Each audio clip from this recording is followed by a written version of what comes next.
Is October 15th, 2020, and the 2020 election is only 19 days away. It has also been 7 months now since the COVID 19 pandemic started badly ravaging the United States. 7 months ago, in March of this year, that is exactly when the COVID case count in the United States started to skyrocket. At the beginning of March of this year, the COVID case count in the United States was only around 100 cases, but by the end of March, that number increased by over a hundredfold, from just 100 cases to around 250,000 cases. So, yeah, March is when the COVID 19 pandemic started to really badly affect the United States. And as a result of this pandemic, as a result of this massive outbreak, March is exactly when you started seeing a lot of economic restrictions being imposed, a lot of economic shutdowns being imposed. A lot of restaurants, for example, a lot of businesses in person had to shut down their in person services in order to stop or reduce the spread of COVID 19. And because of all these economic restrictions, all of these economic shutdowns, a lot of people lost their job. A lot of people were no longer able to work at their job, so then they became unemployed.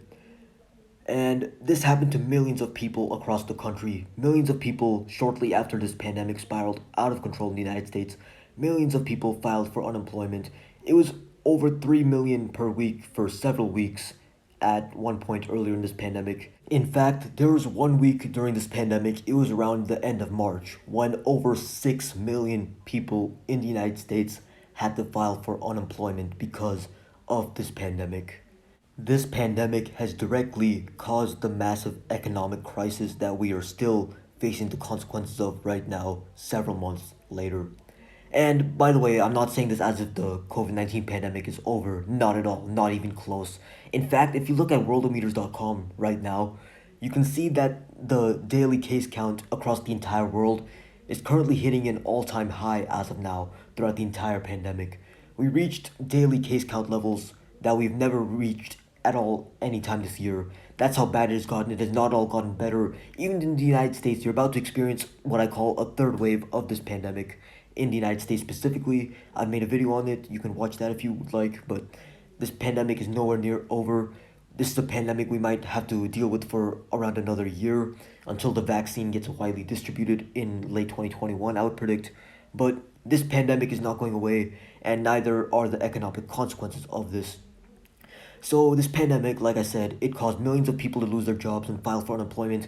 And because of this, a lot of people are not able to pay their bills.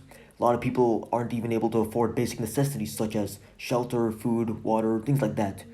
And you can even see it in the fact that a lot of people are now starting to get evicted from their homes because they can't make their payments. A lot of people, they weren't prepared for this sort of economic disaster, this sort of pandemic that caused all of this to happen.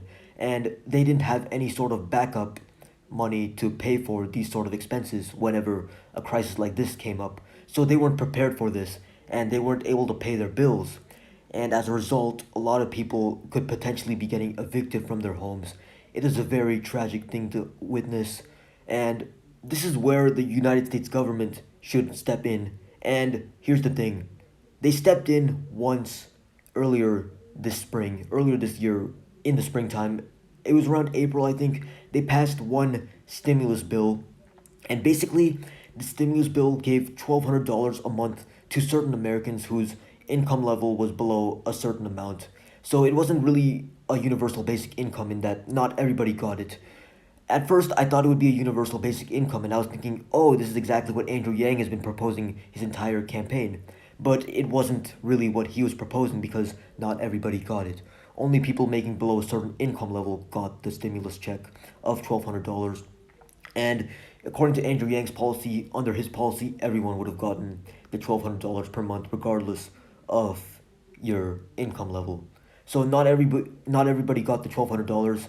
Some people might have needed the money that didn't get it. I'm not exactly sure on the exact income level that dictated whether or not you got it, but I know that it was basically means tested, that some people got it below a certain income level, but not everybody. But that is the only stimulus check they passed. They passed that, and then they also passed a bill saying that people could get $600 per month in unemployment benefits until the end of July. meaning that if you lost your job because of this pandemic, if you lost your job sometime in the last few months, you could receive unemployment benefits of $600 per month up until the end of July. And you guys are watching this at least in October, if not later. July was almost 3 months ago. They were supposed to pass another bill that would continue the benefits to people who can't pay their bills, but they have not done that for the past several months. And that is exactly what I wanted to talk about in this video. When will the Democrats and Republicans come to an agreement in the House of Representatives and the Senate? When will they come to an agreement for another stimulus proposal in order to mitigate the economic consequences of this pandemic? The House of Representatives first voted to pass a bill back in May, a stimulus bill, and this is a Democratic controlled House. The Democrats have a majority in the House, so this plan had a higher amount of money involved. This plan had, if I remember correctly, around $3 trillion involved, but the Senate, unlike the House, is not controlled by Democrats. It's controlled by Republicans. And one thing you may know about Republicans is that they usually argue for less government spending than Democrats. Usually, the Republicans argue that you don't want to increase the debt or the deficit too much, so you want to keep government spending to a minimum. This also includes keeping taxes to a minimum overall because they advocate for minimal government spending. So, the Republicans were not happy that the Democratic plan had a $3 trillion budget. The Republicans thought that was way too much. They wanted to reduce the amount of money spent on the stimulus package. So, after the HEROES Act, as this act was called, the one that passed in the House of Representatives, the $3 trillion stimulus package, this was the HEROES Act. This passed the House of Representatives in May. And after it passed the House of Representatives, it went to the Senate. But like I said, the Senate is controlled by Republicans. They were not happy with $3 trillion being involved in the stimulus package. They wanted a lower budget for the stimulus package. So they had to negotiate a deal with the Democrats to try to lower the cost of the stimulus package. And they kept debating and debating and debating. They never got into an agreement, and they kept delaying, delaying, delaying. Eventually, unemployment benefits ran out sometime in July. I think it was end of July, and they still have not come to an agreement 5 months later. It has been exactly 5 months since the HEROES Act passed the House of Representatives. It was May 15th, 2020, when the HEROES Act, the $3 trillion stimulus package, this date, May 15th, that's originally when the HEROES Act passed the House of Representatives. In these past 5 months, they never fully negotiated that deal. They never finally finished flushing it out. So we still have only had one stimulus package this entire pandemic. If you ask me, that's absolutely abysmal. That is an absolute letdown. And this is one of the biggest reasons why Americans are suffering really badly from this pandemic. You have millions of people filing for unemployment, many people across the country getting evicted from their house, people can't pay their bills, and it's not at all their fault. It's because this pandemic led to the economic disaster that we're currently experiencing. It's not at all the people's fault that they lost their job. It's the fault of COVID 19. It's the fault of this pandemic. But you have the Senate and the House of Representatives, all the people in Congress, they are not able to come to an agreement on how much money should be involved in the stimulus package, in the stimulus bill.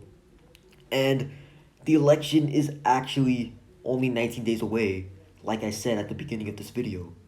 And it seems as of now that unfortunately the stimulus bill may not even be passed before election day, which if you ask me, that's absolutely terrible.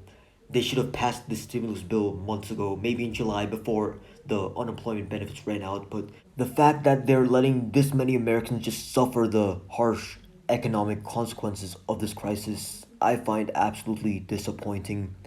And now you might not even get it in the next couple of weeks, this bill, this stimulus bill, because now the senators are occupied with the confirmation of Judge Amy Coney Barrett. If she gets confirmed, she'll be a justice, but right now she's a judge. But the Senate is currently occupied with that, the confirmation of this judge to the Supreme Court. And that's probably going to take at least a couple more weeks. So they're not going to be negotiating on a stimulus bill during that time. So, in all likelihood, we're not going to have another stimulus package until after November 3rd, after this election, which is really tragic. The senators of our country and the House of Representatives of our country, it's in their name, House of Representatives. They're supposed to represent us. If the people of the country want economic relief, then the goal of the House of Representatives, the job of the people in Congress, their job is to represent us and give us what we need in order to thrive, in order to be able to make it through these troubling times. But seems like they're not able to come to an agreement at all, and they're just delaying. And it's been like this for many months now. And we've only had one stimulus payment of $1,200 that only some people got. And you also had the $600 unemployment benefits that lasted for a few more months up until July. But even that ran out long ago now. At this point, it has been 3 months almost since that ran out. And they were supposed to. I was thinking back in August, right after the stimulus, not the stimulus, the unemployment benefits after that ran out. I was thinking back in August that maybe this would prompt the Senate to finally come to an agreement when the fact that the unemployment benefits ran out and people were just getting screwed over now because they had no backup payments, no backup income.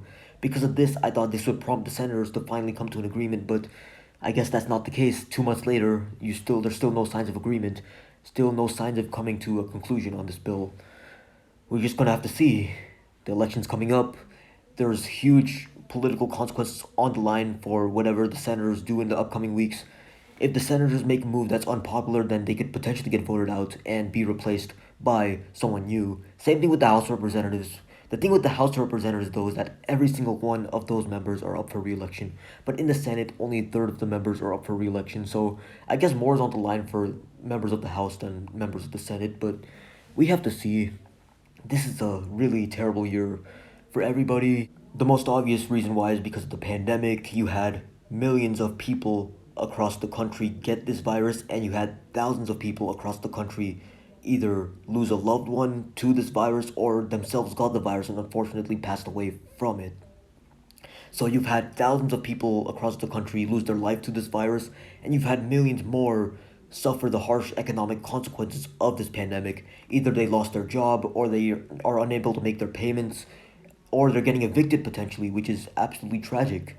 The fact that you're having this many people getting evicted during a time of major, not only health crisis, economic crisis as well. And there's nothing they can do about it. It's not their fault. Nobody wanted this pandemic to happen. Nobody wanted this pandemic to ravage this country this badly. But they unfortunately have to pay the price of it because Congress is not coming through and they're not providing any sort of stimulus package because they still have not come to an agreement on it. So I'm just hoping that sometime soon Congress can finally come to an agreement, finally come up with a final budget that they'll stick to for the stimulus package. But if I'm being honest, I'm not sure how much longer they're going to take. It could be several more months, honestly. Like, I was not expecting this to take 5 months in the first place. I thought it would maybe take like 2 months at most. Maybe by July they would have finally finished it, but it's October now. No signs of finishing. I don't want to be too pessimistic, but not only do you have the presidential election coming up in just a couple weeks, but you also have one third of the senators up for election, as well as every single member of the House of Representatives. So, whatever the president does, whatever the House of Representatives does, whatever the Senate does in the next few weeks, that could have a huge role in deciding whether or not the members of the House, the Senate, and the president himself, Donald Trump, whether or not they get re elected. I forgot to mention Donald Trump in this video, but he has also played a role. Him and Steve Mnuchin, the Secretary of the Treasury, they have also played a role in the negotiations for the stimulus packages. So I guess they should also try to come to an agreement in terms of how much money will the stimulus package involve.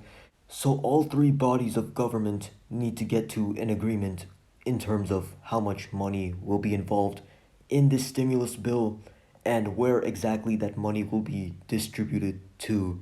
So this includes the executive branch with President Trump and Secretary of Treasury Steve Mnuchin, as well as the House of Representatives and the Senate.